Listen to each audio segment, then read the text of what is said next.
Bendiciones con todos. Tema 233. Las verdades de la palabra de Dios. Hoy la pregunta del pago del tributo a César, parte 1. Y utilizamos Mateo capítulo 22, versículo del 15 al 22, que dice lo siguiente.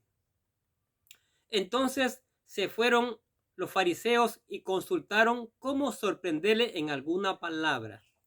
Y le enviaron los discípulos de ellos con los herodianos, diciendo: Maestro, sabemos que eres amante de la verdad y que enseñas con verdad el camino de Dios y que no te cuidas de nadie porque no miras la apariencia de los hombres.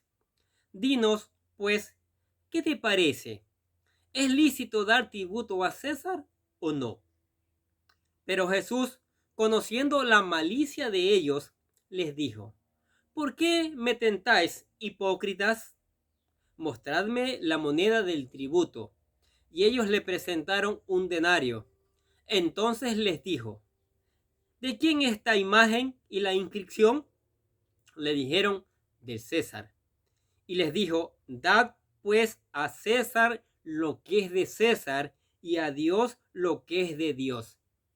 Oyendo esto, se maravillaron y dejándole se fueron. Hoy iniciamos una nueva sección de 3 en este Evangelio según Mateo.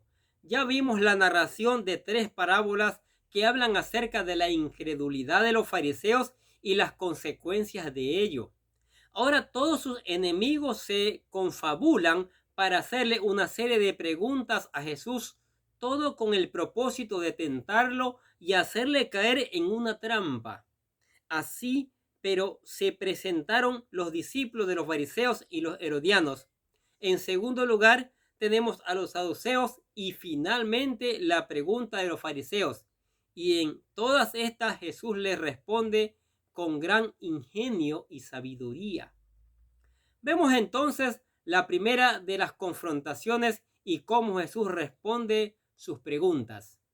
La confabulación de fariseos y herodianos. Entonces se fueron los fariseos y consultaron cómo sorprenderle en alguna palabra, dice.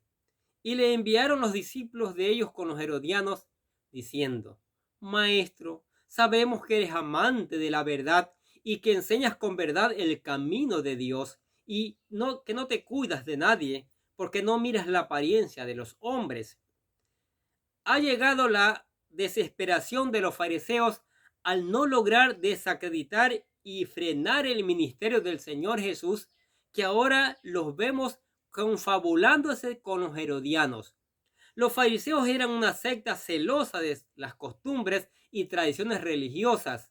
Afirmaban vivir de acuerdo a la ley, pareciéndoles los gobiernos gentiles despreciables.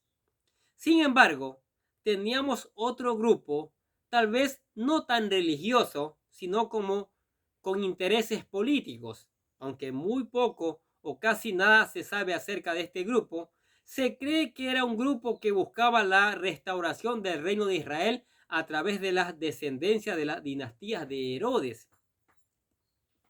En la Biblia encontramos cómo esta dinastía llamada Herodes reinó sobre la nación. El primer Herodes es el que reinaba sobre todo Israel en los tiempos del nacimiento de Jesús. Su nombre era Herodes el Grande. Escuche Mateo capítulo 2, versículo 1. Cuando Jesús nació en Belén de Judea, en días del rey Herodes, vinieron del oriente a Jerusalén unos magos. A su muerte, su reino se dividió en sus 4 hijos, de tal forma que la parte de Judea le quedó a Arquelao, el cual fue destituido de su puesto por los romanos debido a su crueldad. Escuché Mateo capítulo 2, versículo 22. Pero oyendo que Arquelao reinaba en Judea en lugar de Herodes su padre, tuvo temor de ir allá, pero avisado por revelación en sueños, se fue a la región de Galilea. Luego, en lugar de Arquelao, los romanos pusieron como gobernador de Judea a Poncio Pilato, mientras que los otros 3 hijos de Herodes el Grande fueron tetrarcas de las otras partes de Israel. Escuche lo que dice Lucas capítulo 3, versículo 1. En el año 15 del imperio de Tiberio César, siendo gobernador de Judea Poncio Pilato y Herodes tetrarca de Galilea, y sus hermanos Felipe de Tetrarca y de Iturea y de la provincia de Traconite y de Lisanías, tetrarca de Abilinia. Si nos damos cuenta, aquí aparece otro Herodes, el cual fue conocido como Herodes Antipas, hijo de Herodes el Grande, el cual decapitó a Juan el Bautista. Marcos capítulo 6, versículo 16 dice así: al oír esto, Herodes dijo: este es Juan, el que yo decapité, que ha resucitado de los muertos. Luego, en Hechos de los Apóstoles, vemos a otro Herodes conocido como Herodes Agripa I, el cual fue el causante de la muerte del apóstol Jacobo. Escuche lo que dice Hechos capítulo 12, versículos 1 y 2. En aquel mismo tiempo el rey Herodes echó mano a algunos de la iglesia para maltratarlos y mató a espada a Jacobo, hermano de Juan. Más adelante, en Hechos de los Apóstoles, se nos presenta otro Herodes conocido como Herodes Agripa II, el cual estuvo presente en el juicio de Pablo. Hechos capítulo 25, versículo 23 dice así: al otro día, viniendo Agripa y Berenice con mucha pompa y entrando en la audiencia con los tribunos y principales hombres de la ciudad, por mandato de Festo, fue traído Pablo. De esta forma podemos ver cómo la dinastía de Herodes gobernó durante muchos años sobre Israel, aparte de ella. Y en este caso, los herodianos era un grupo político que buscaba consolidar el reino a través de ellos. Las diferencias entre los fariseos y los herodianos eran grandes, pero por el momento estaban dispuestos a hacer a un lado sus diferencias con tal de sorprender a Jesús en alguna palabra y poder acusarlo. Al parecer, los fariseos no querían juntarse demasiado con los herodianos, por lo que decidieron enviar con sus discípulos, como dice el texto que leímos. Estos habían llegado hasta donde Jesús, bien instruido por los fariseos, con el propósito de atraparlo en alguna palabra y así acusarlo delante de las autoridades. Lucas capítulo 20, versículo del 20 al 21 dice: y acechándole, enviaron espías que se simulasen justos, a fin de sorprenderle en alguna palabra, para entregarle al poder y autoridad del gobernador. Y le preguntaron diciendo: Maestro, sabemos que dices y enseñas rectamente, y que no haces acepción de personas, sino que enseñas el camino de Dios con verdad. ¿Sí? ¿Qué les parece estas verdades de la palabra de Dios? En el siguiente video vamos a hacer la combinación de esta parte del tributo de los impuestos, importantísimo.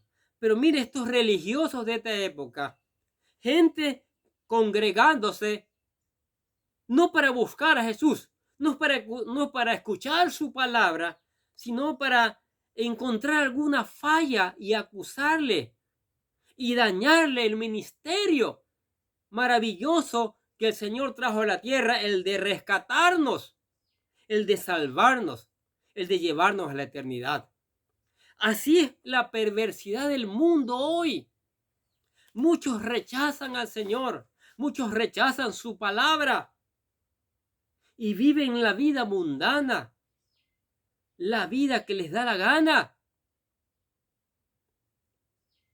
sin ningún Dios que los dirija. Pero mañana tendrán su recompensa, y su recompensa será el lago de fuego. Pero para aquellos que vienen a Jesucristo, para aquellos que aceptan su palabra, para aquellos que se visten de vestiduras blancas, como dijimos en los videos anteriores, está la vida eterna. Amén. Padre, damos gracias por tu palabra maravillosa. Tu palabra nos fortalece, tu palabra nos bendice, tu palabra nos llena. Tu palabra nos declara la verdad. Porque hay mucha mentira en el mundo. Y es maravilloso que tu palabra esté allí. Y gracias por tu amor, por tu misericordia, por tus bendiciones. Gracias por la familia, por los amigos, por todas las personas que escuchan la palabra, Señor. Te damos gracias y exaltamos tu nombre en el nombre de Jesús. Los bendecimos a ustedes también por escuchar la palabra de Dios. sigamos escuchando la palabra de Dios y poniéndola en práctica. Y les deseamos que tengan un día lleno de bendiciones.